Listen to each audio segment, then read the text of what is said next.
Hello everybody, it's Crazy Logics 007 on YouTube, Crazy Logics in the forum, and everybody else just calls me Damon. We have a PPI, a Precision Power Class PC1800.2. It's a pretty good size amp. It barely fits on my camera view. It's kind of got my bench screwed up there. And I peeked at it. I know it's at least got a blown power supply. So first things first, that's got to get fixed. So one of the big things with PPI amps back in the art series, these power class, everything like that, is these covers. I'm grabbing tools here. Sorry, I kind of got most of them stuck in a toolbox.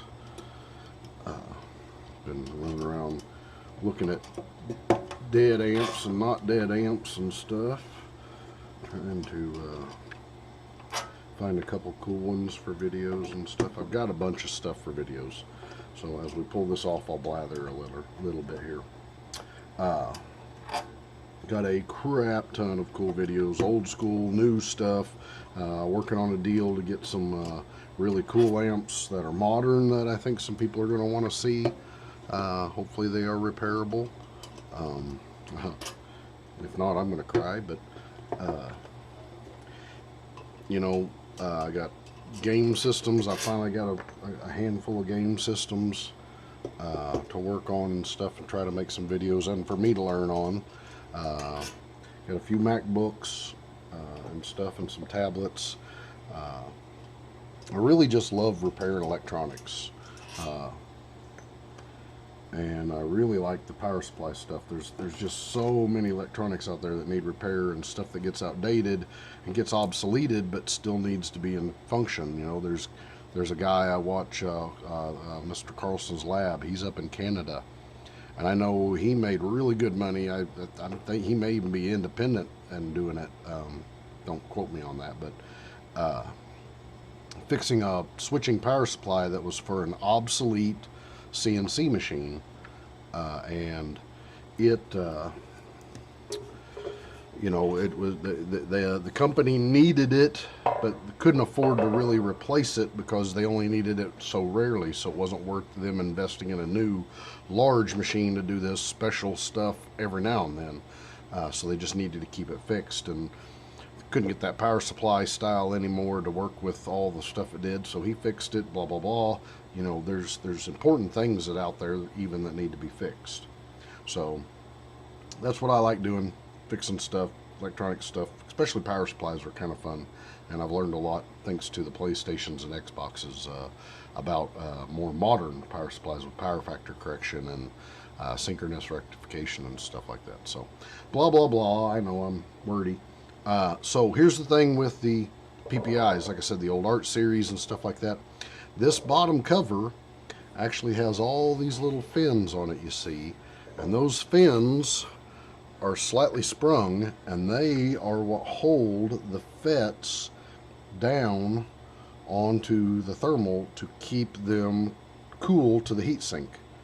Okay, and so when you work on an amp like this, you have to remember that now the FETs are not pressed well against the heatsink, and because of the bias settings and stuff, it could easily run away, overheat, and blow your output section if your output section didn't run. Now, thankfully, this does use a switching power supply, if I'm not mistaken. Let's see, is this? Let me grab my. Watch out for bald head here. Yep. So here's the switching power supply controller. This one's an SG3525. So it's like the TL494, TL54 or 594. Blah, God, I can't speak tonight. And the 7500 and stuff. It's just a switching power supply controller. It's going to switch this power supply. Looks like we got 1, 2, 3, 4, 5, 6, 12 FETs here, and I don't think we should have 2 sets of power. No, that does not look like power. So this looks more like filtering. Small amount. So this probably raises the voltage way up. This is probably filtering. Don't quote me on that. I'm not an expert on PPIs, and as I go, we may learn different. And if I do learn different, I'll let you know. But then we have, these are rectifiers, so they're going to do the rectification. These are some FETs. Same with those, and I'm going to assume, let's assume for now, that these are probably making the plus and minus 15 volts for the audio section over here that's needed for the op amps and stuff. Here's all our outputs. We got TIP 36s and 35s, which that's not a big deal to replace. I can still get those. These are probably the main drive transistors for each bank of these. So this is the up and down and up and down, up and down, up and down to pull these up and down. There's a spider. Oh, he kind of seemed like he was alive. There, well, he's not alive anymore.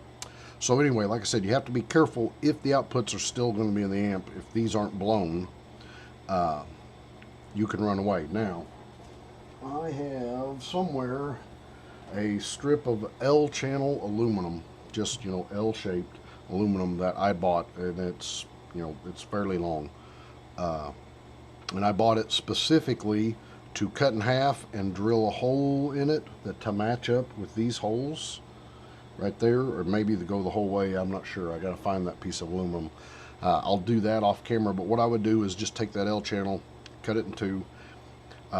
Even if I only have it come across these outputs here, I may need them to go across this. But where we can get it bolted down, it'd be great if I could get two pieces out of it and they'd go these 3 bolt holes. But what you can do is you can put that on there, you can have that there, and put a couple of Allen keys in it to press that part down to make sure the outputs are fine while you're testing it up with the bottom cover off. So that's just something to remember. We can see right here, and I don't think, I did not set up for close-ups, and everybody's going to have to bear with me. I've been, all my spare money, you know, stuff I got for Christmas, everything else, I spent it on tools, that kind of stuff.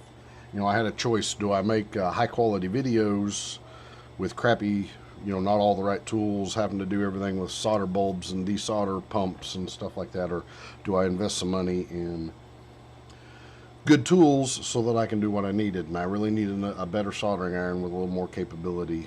I needed a desoldering iron to make life a little easier and to do a few other things, and so I did that. I will be fixing up my rig. You know, these are just webcams. I'd like to get a decent microphone and a good HD cam that's zoomable up above, so I can have it very easy, give me wide shots here, and then zoom down in when we're working on a section of the board, and some kind of good little fabricate some kind of good tray that I can move it around a little bit. And then one other tool, plus it would help with video recordings, is a microscope. When I've been working on a bunch of other smaller stuff, I've been really struggling because I have to peer through these at little bitty components and hold it on, you know, squint my eye around it to hold it and solder, and so that makes it tough on little stuff. But anyway, I blathered enough. We definitely know that this is blown over here. We can see where it's blown. I can bring that up. See, you can see all the charring there and the resistors and stuff. So something I did notice, and I gotta find here my spectacles so I can make sure I point it out right. So this side looks okay, might be okay. I'm going to test it. If you want to know how to test the FETs, you go leg to leg with your multimeter. I've done that in a lot of my other videos. So that's something to leave in the comments. If you want to see me do every drop of every test and explain it every time I do an amp repair, tell me in the comments. If you would rather watch several videos so you can learn a whole bunch about stuff and maybe have to reference back to some of my earlier videos to see, you know, just some normal testing and stuff, and you'd rather me get to the meat and guts of the repair and stuff, let me know. I'll probably when I go to working on this and doing all this, it'll be all fast forwarded. Won't be talking. We'll just get all this stuff out, and I'll come in with little blurps or a voiceover to explain some stuff. But something I noticed was on these drivers. I can hold this up here and get the camera to focus. I don't know why it's wanting to put a line.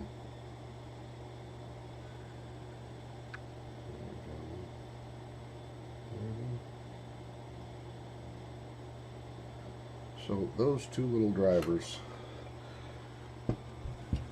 which is the same as these over here, and they're what takes the pulse width modulation from this chip, and this one of them will be an NPN and one will be a PNP, and they help. This chip can't drive this many FETs, so this chip is driving this pair. This is in a totem pole configuration. It's a setup of the PNP and the NPM, and I'll do a video just talking about how that's driven on a simpler, smaller amp. But so this pair will be turning on the gates for all these, and then this pair will be doing over here. And so one side should be a high side and one side should be a low side. It may be 3 and 3 here and 3 and 3 there for that, or it may be this 6 over here and that 6 over there. I don't know. These are IRF Z44s. I've got some of these. I don't know if I'm going to put those back in or if I'll see if I can upgrade it a little bit to 3205s. They survive a little better. But I can see over here that somebody's globbed some solder, or some solder is somehow melted out of the board. But from the looks of it, somebody's globbed these in, and when we get the board flipped over, I'll probably hold it up there and we'll see. You know, these two have a drawing on them. Underneath this transistor, these two transistors, you know, on the board, there's a D shape so that you know which way the transistors are supposed to set. Well, from the looks of it on this one, and like I said, I got my big fat bald head in the way. From the looks of it, those D's are like that on the board, but those transistors are here, and they're all goofy. So I wonder if these were blown because something got blown here and somebody stuck some in and didn't realize. I don't know. I'm going to assume these are still factory. Get down here and see. This is a C3198. C3198. So that's probably a 2A. Or sorry, a 2S. And this is an A06. A06. So this is going to be either an MP SA06 probably, and this 3198 would be a 2SC.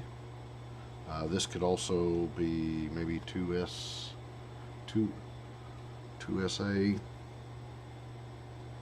06,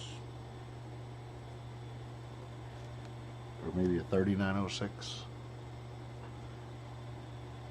And then look at these other two. Pardon my fat head. See what maybe got stuck in there or didn't, if there's still anything legible.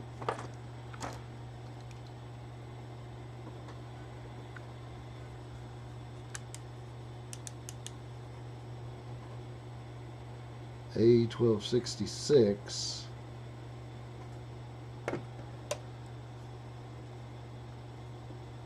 That sounds more right. And C3198.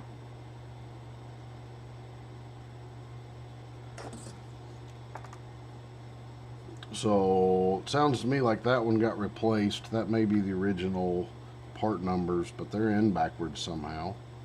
I do have one buddy that I might call that might be able to tell me, or send a message to, that might be able to tell me exactly what those are supposed to be. But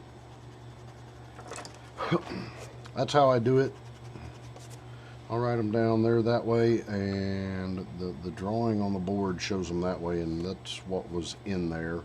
And we'll put our toroids here in the middle and power plug, and so that gets me going there. I'll inspect these, but the 6 IRF Z44s and 6 IRF Z44s. The resistor looks to be a brown, black brown, which is going to be 100. That's 10 with a times 10, 100 ohm resistors. Driving the gates. If we switch them to a 3205, if we go from this IRF, I know there's glare on there, and I can't really do nothing about it. My main overhead light that I used to really help me has a filter on it. The glare is actually coming from the fluorescent light that's above it, that's on the garage ceiling.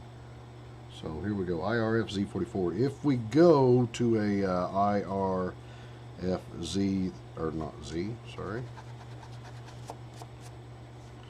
an IRF 3205, you can see that, yeah. We will need 47 ohm gate resistors. So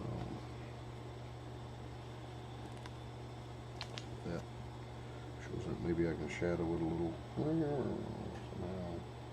3205 needs 47 ohm gate resistors. If we do that, so I'm going to go ahead and take this out. I'm going to inspect the back. I may unsolder all this stuff and everything and do some other checking. I got one capacitor I got to double check here real good. Just want to make sure. It kind of looks like the actual cap's installed a little crooked like this one is, and a couple of these others, so that may be giving me the illusion that that's swollen. I just want to make sure that none of these input caps are bad, and I may ask my buddy on it. But I'm going to get it out, get them all desoldered so we can stick it back down here. We can figure out how to fix this drive circuit, and get the board cleaned up. I'll show me cleaning the board, clean all this up. If I can rearrange my setup a little bit, I might get zoomed down in where I'm cleaning. I can't promise nothing. And we will then pull back and we'll check the drive signal coming out of here, which should be going to there. We'll get proper transistors here, make sure we got good drive signal there, and then I'll see what I'm going to do for the replacement of the power supply's FETs. When I did my preliminary check and seeing that was done, I kind of checked these and they didn't appear to be shorted, but that doesn't mean they're not got damage. So I may have to put this all in and put that clamp in, like I said. Of course, I may just pull these rectifiers, or I can pull the outputs. I really, on personal note, this is my personal opinion when I'm rebuilding it, I always like to leave the rectifiers in, and I would rather pull the outputs so that they can't overheat, because that allows me, if you pull the rectifiers, sometimes the voltages here that like the plus minus 15 are made from the higher voltage DC that is made by the power supply, depending on how high it is for this one. So we'll see. I may pull those just so we can test, and if so, I'll write down where they were, and this is the PPI 1800.2. It's the PC version, and like I said, we'll get it out of here, and when you see me recording next, it'll probably be fast forward, and I'll pop in with whatever I know, or I'll voice over if I find something and it's just short. And then leave in the comments how you like to see the Amplifier. You want more explain, you want them long, you want to watch 100 videos to get one done because I need to explain it all, or if you just like to see parts of it, or if you just want to see how bad they're. Now that's the thing, I know a lot of people like this. Some people just like to see how bad something's destroyed and see it fixed and then see it play, and they could care less about all the little details. They just want to know that it's possible to fix something old, especially if they have something like that and that they know that they can have it fixed. And so let me know down in the comments. Comment. Tell me what you'd like to see.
So, this one seems to be an Orion one. So we might see if I got one to swap out that's actual PPI, because the PPI one's supposed to have a little bump here. So this one's an incorrect piece for this PPI amp. But you notice it did have the original PPI. You can get these in replacements that are they don't have the branding. The original company Wico that made them, they don't manufacture them anymore, so they're getting rare. But they made them for Orion and for PPI and for some other MATs, and some of them were branded. So like I said, this one actually goes to an Orion, and it does not have the proper bump, so I'll have to see if I got a PPI one I can swap him, because it, you know, kind of shame not to have it. But I was trying to be real careful. I don't know how long these have been stuck on there, so instead of getting a pair of pliers and getting all nasty with it, I wanted to apply some soft leverage and get it wiggling, instead of really doing on it. This was, they're a little bit beat up, but I didn't want to add to the beating up, so that's why I was working them ever so slightly back and forth. And there is a little bit of oxidation on the pins, and that's what I was worried about. If these are left on there, no big deal. Just if you need to remove them, if they've oxidized a little bit, they can kind of be stuck. Sometimes you have to spray a little WD-40 into the pins area to help clean and lubricate and stuff, and that's what I'll do. I'll use deoxit actually, and then I'll plug them on a few times to help clean these things up, and we won't rub them down. So just wanted to let you know that part. Back to the disassembly.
Okay, well, I love you guys, but to get any bit close in, I had to set up this and zoom it and everything, and I'm banging my head against it, and I don't know how many edits I'll have to do to take all the head banging out of it.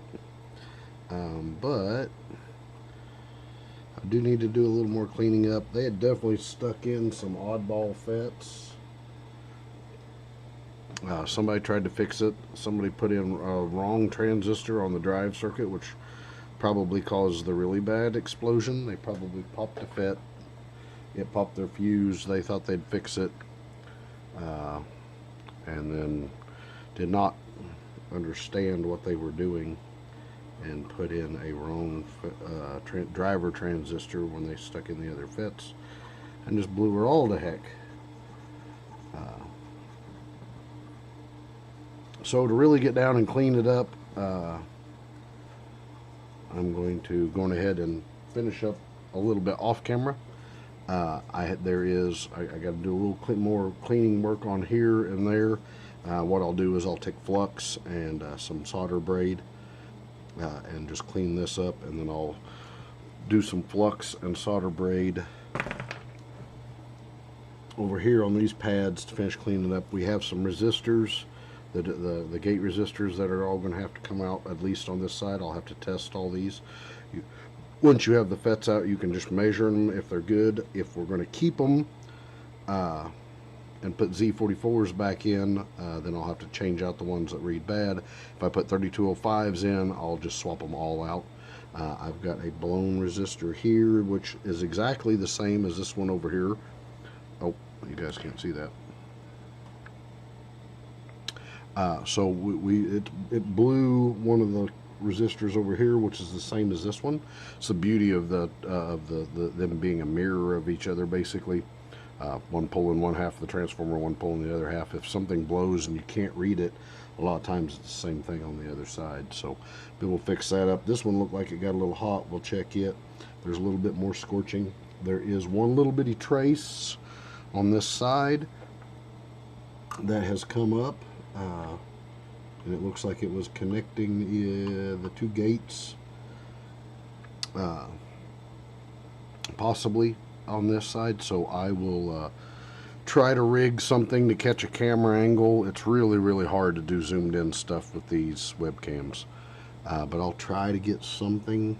Maybe my phone will do a little better or something, and show me getting that fixed back up.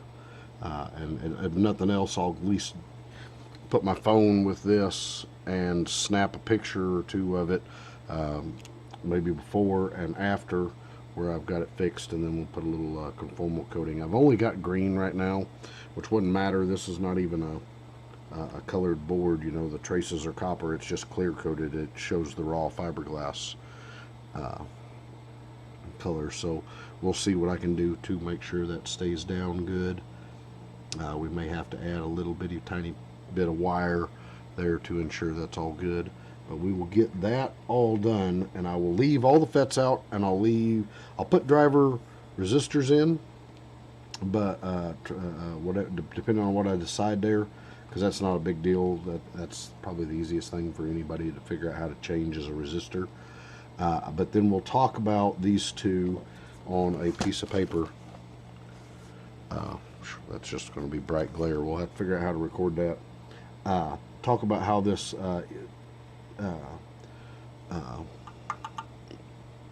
totem pole configuration uses the signal from the pulse width modulation chip over there to pull these up and down, and pull half this transformer and make the power. So maybe you'll have a little better understanding. This one's nice and simple. It's got those big ones there, but it uses an NPN and a PNP in a totem pole configuration, and I'll try to draw that out on paper so that it might make a little more sense to you, so you can understand. But basically turns on the FET and then turns it back off, and you use these drivers because that chip can't run this many FETs by itself. So these drivers boost its power handling capability to be able to drive all these, and you use PNP and NPN, so you can pull it up off of ground fast and back down to ground fast and help turn these FETs on and off very quickly. And that's how you get your switching, and then we'll show it on the scope and stuff too. But we'll try to get that all done, and I'll put together as best shots as I can for this video, guys. And then we'll show it on the scope. We'll get these installed. We'll show the signal leading up to them before we put them in. I'll then put them in, and then we'll show the signal now is out here all the way there. And then I'll show you a trick with a capacitor that you can kind of do if you had drivers you were suspect. You can actually go between